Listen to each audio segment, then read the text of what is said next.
But to the streaming battle that was aforementioned, HBO Max, man, they are making moves.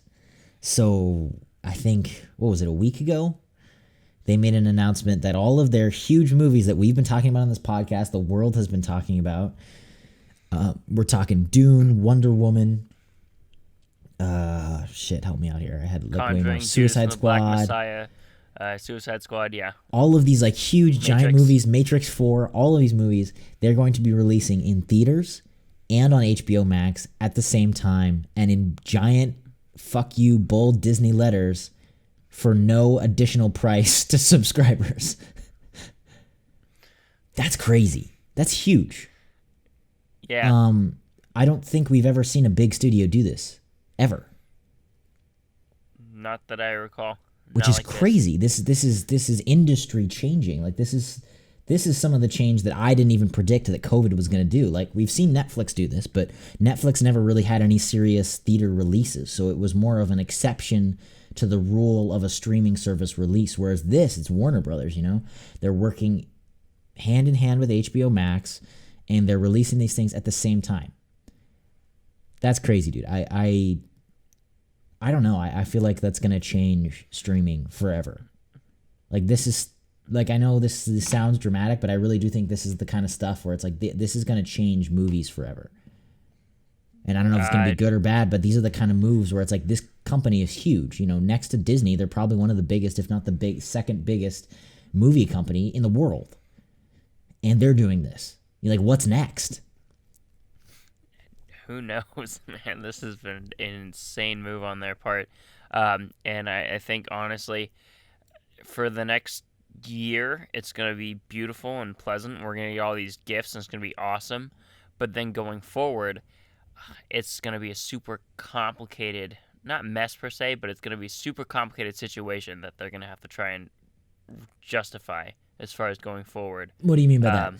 Well, because the theaters and the studios depend on each other, right? As far as like at least until now, and so in order to get like a Godzilla versus Kong, that obviously costs a shit ton of money, and you get that by going to the theater and paying X amount to box office numbers, and so a lot of these films that they're putting out are those big budget giant A-list films, but you're not going to make that back on streaming, at least not this way, especially.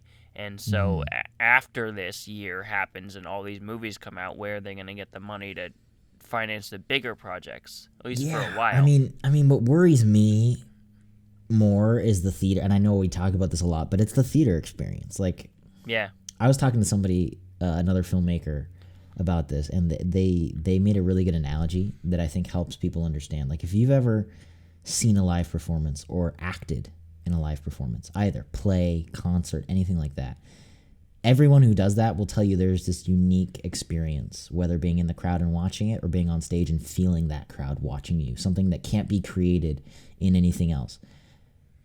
And this buddy of mine was telling me, he's like, that's the way I feel about movies in theaters. And it's true.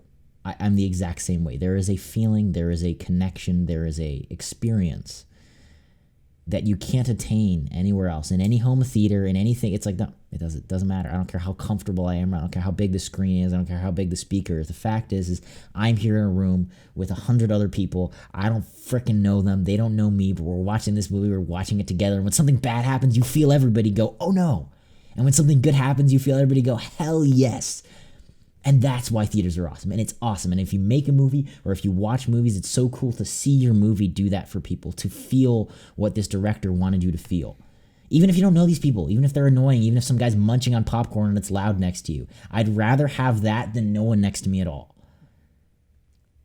Yeah. And so to me, it terrifies me that we're going to get rid of that experience. And I think that's stuff we need. Like, I know this is such an old school mentality, but I think it's true. It's like, there's still something to be said about having coffee in person with somebody as opposed to over FaceTime. And streaming and stuff like that shouldn't ever replace these things. And it sounds existential, but it makes me worry what it's going to affect, how it's going to affect people, that separation. Because, I mean, you see how social media affects people, and people, at times it seems to bring out the worst in people because you have that separation. People will say things on Twitter they'd never say to your face. And so it makes me wonder what, more separation is going to do for people with everything, with entertainment now, kind of coming into every aspect of our lives.